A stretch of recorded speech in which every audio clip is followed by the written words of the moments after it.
Hello, everyone. How's everyone doing in this hot, hot summer? I kind of wish you could see me right now, and then I'm kind of glad you cannot because let's see if I can describe this scene to you. I'm sitting on the floor of a sauna on the property of an Airbnb that my friend invited me to for the week upstate. And it was the quietest place I could find to go.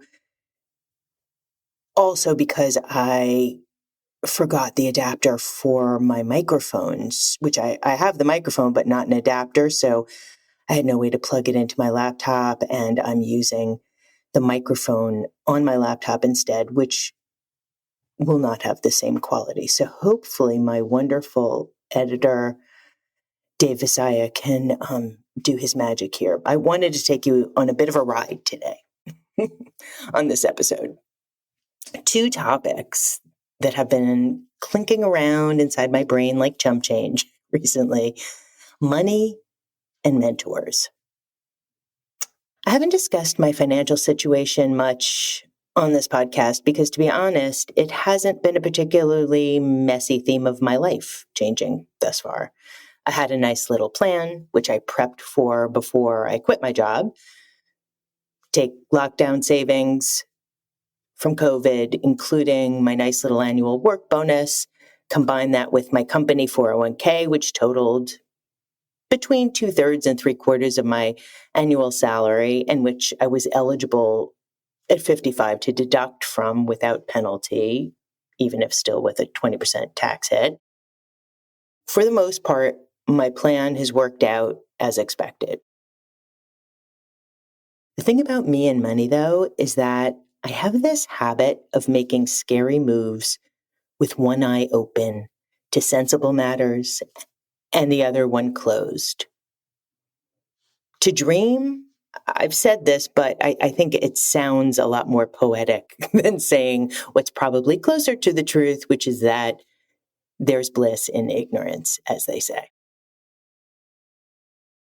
The benefit, though, of this one eye open technique is that it gives me permission to take leaps that my pragmatic mind, which knows just enough to suspect trouble, but not enough to know a clever way to form a more astute or clever alternative, wouldn't otherwise be comfortable with taking. Of course, the problem with this approach is that sometimes I miss the signs in the road that tell me I'm about to hit a wall.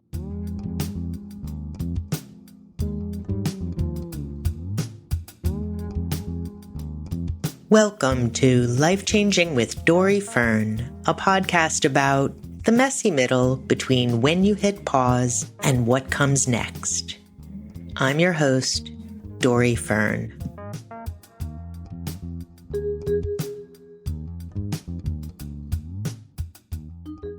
I can't think of any American I know across all socioeconomic, ethnic, racial lines who wasn't raised with a "it's not polite to ask or talk about money" ethos.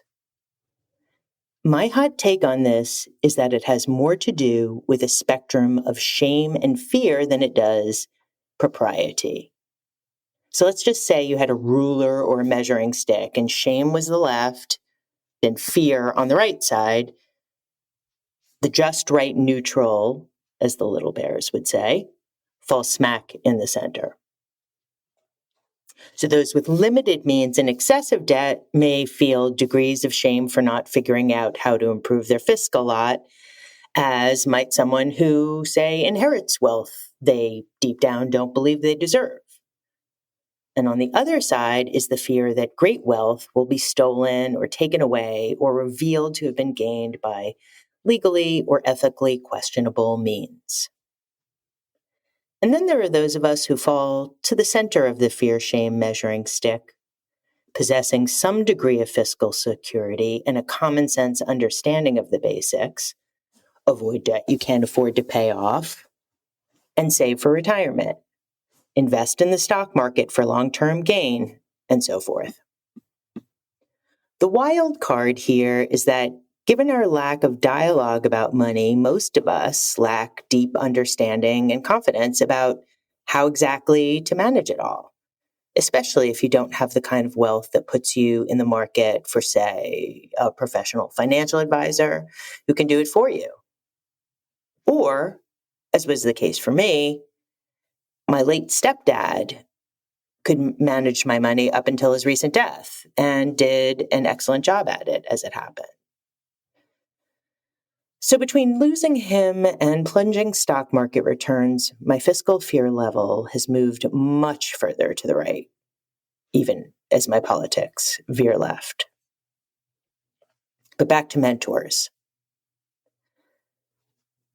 I'm all for paying for expert help if and when I can afford it, as I've talked about here, but there's a looser beauty in the generosity of mentors, whether that relationship is entered into more formally, as is the case with my mentee, Brittany, and I, or more loosely and circumstantially, as is the case with the two women I have long considered mentors, Amy and Jenny. They've never met each other, but I've always maintained that these two women would either really like each other or really not. They're so fundamentally similar. Both are intellectually brilliant and professionally formidable, pathologically organized, skilled, and, quote, together in their work and personal lives. It's not that they lead perpetually charmed lives, it's that they are bosses, truly, captains of their respective ships, and good at navigating all kinds of waters at home and work. Both also share the most impressive trait of empathy, championing everyone close to them, from their children and partners to their friends, colleagues, direct reports, and also the underrepresented and underserved people in their communities and beyond. True leaders both, possessing the kind of smarts, expertise, and confidence that I value and aspire to. It's thanks to advice from Amy, who I met in childbirth class in 1996 when we were both pregnant with our daughters, that indirectly led me to Jenny. It was 2006, the year my marriage ended. After searching for many months without luck for full-time work, I was growing increasingly despondent about my prospects and desperate to find a job once my husband and I officially separated late in the year. Then I saw an opportunity that seemed perfect to produce the content for a brand-sponsored contest for AOL called Chief Everything Officer, Women Who Do It All and Do It Well. I really wanted this gig. Amy, who at the time had created a niche for herself as a qualitative research consultant with an internet expertise, something very rare at the time, coached me on how best to position myself for this interview and said words to me that I know made all the difference in the outcome, and which I regularly remind Brittany, my mentee, and my children too. Remember, she said, suggesting that as much as I wanted, even needed this job, they want you. I went into that interview with a confidence and a clarity that I felt I had lost. Jenny was the hiring manager. I got the job. Though she wasn't my boss, I learned important lessons from Jenny. While I struggled mostly unsuccessfully to manage the seemingly relentless demands of my new mid-senior level job after a decade home with my kids, Jenny seemed unflappable. Sure, I was, like Jenny at the time, single and a mom, but I was also fortunate to have an ex-husband I could count on to parent half the time. Jenny, on the other hand, managed the demands of her high-pressure job with those of being a then single mom of two kids with a difficult and unreliable ex. On one particularly hectic day, I saw Jenny calmly leaving work at 5 and asked her how she could manage to drop everything and go at such an early hour for our crazy business. To which she replied, "I just do it." No one's life is on the line if I leave. It's not brain surgery. The work will wait until tomorrow. Over the years, my friendships with Amy and Jenny have evolved and deepened. And while I know that both women appreciate me for who I am and what I bring to our respective relationships, maybe especially my cooking, I sometimes envy what they have that I do not. Happy marriages to excellent men, beautiful homes that they own, and solid financial security. I sometimes secretly feel like their eldest, not quite yet formed child, even though Jenny is 2 years younger than I am, and Amy and I share the exact same birth date, June 4th, 1966. And, as she would tell you if she were here, she's hours younger than I am. Last weekend, I visited Jenny and her now husband at their beautiful home by a lake in Connecticut. After 16 years as colleagues and friends, this was the most quality time we'd ever spent together. She asked me at one point about my work sabbatical and what I had gotten from it. Most of all, I told her I'd learned to embrace slowness and the value of every small, intentional step towards my goal for the year. To start a podcast, to gain clarity about my professional desires and my personal ones too. To put shape to ideas and to trust in myself to keep going without freaking out too much when things don't go according to plan. She remarked how good it would be if more people in more fields were encouraged to take such a break and how valuable my insights could be for people in a similar moment of transition. Later, when we were hiking near her house, she shared the observation that though she had known me to be someone always restless and seeking something more, that what I had accomplished this year, like starting this podcast and the path that I'm laying to build a more creative, service-focused career, is perfectly consistent with what I've always said was important to me and wondered about and wanted to do. Felt good to be gotten, to have my choices and results validated, especially now. Because, getting back to the money part, I'm in a bit of a pickle right now. When I arrived home from Europe, feeling all relaxed and self-satisfied, I hit that proverbial wall I just hadn't seen right in front of me. Before I went away, I made some money from a 6-week freelance gig, which cushioned me a bit, but for reasons that aren't interesting enough for me to detail for you here, I wound up foregoing half my expected fee.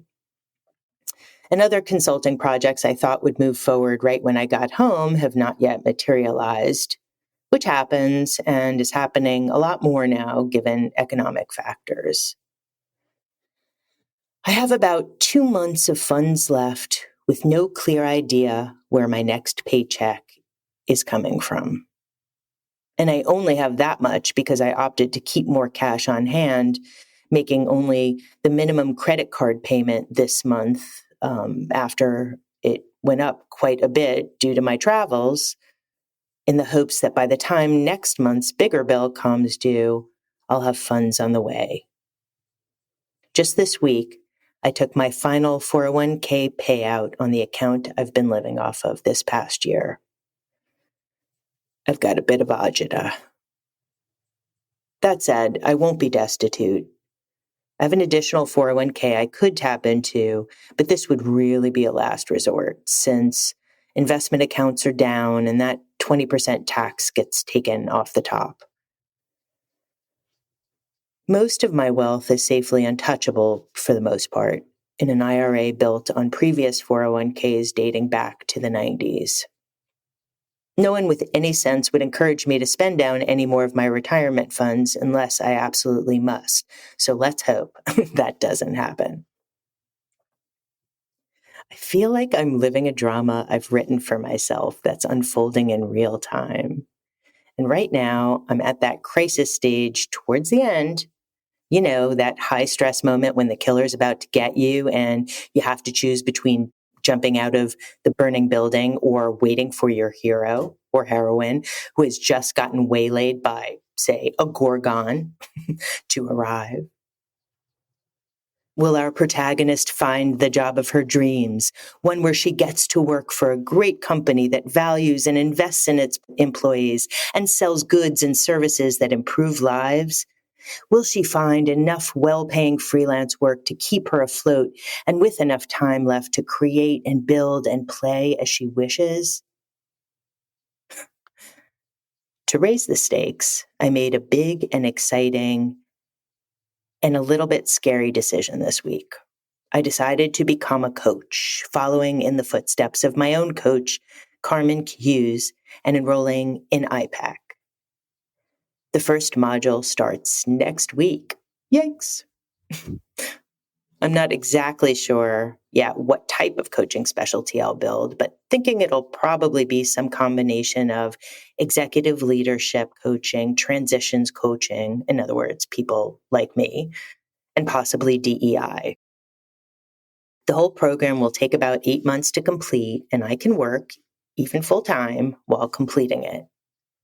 For the first time in my adult life, I'm borrowing money from a close family member who offered to loan it to me, interest-free. This clinched my decision to move ahead, both eyes open, and grateful for the privilege of generational wealth recently grown. Also, I can start taking clients while I study, so reach out if you want to work together. My rates will reflect my experience. I've also decided that to see this plan through and to navigate through my currently shallow fiscal waters, I'm going to scale back production of this podcast for the time being. It's not super expensive to make a podcast, but the services of my excellent editor, Dave Vizaya, as I mentioned, are worth every penny I don't currently possess. And I need to spend a bigger chunk of my time, too, getting this particular life-changing journey to its closer than ever destination. Based on the aforementioned dramatic arc, the end of season 1 of Life Changing with Dori Fern is close for sure, but you'll just have to wait a bit longer than a week for the last episode or 2 of the season to cross your ears. An editor once noted how good I am at writing kickers, those punchy endings of essays and articles. But I'm reminded as I sit here wondering how to tie the particular pieces I've put out here today about money and mentors, decisions, and dramatic arcs together, that the whole point of this podcast is to sit in the beautiful mess of it all. And you can take from that what you will. Thank you for listening to Life Changing with Dori Fern. I'm going to ask you something now that would really help build my audience here, which is super important as I talk about creating a sustainable piece of art that I continue making over time. If you go to my podcast website, which can be found at lifechangingwithdorifern.com. You'll see links to listen on Apple Podcast, and there you'll find ways to rate. If you scroll to the bottom, you can rate the podcast, and if you have something great to share with other people, please leave a review there as well.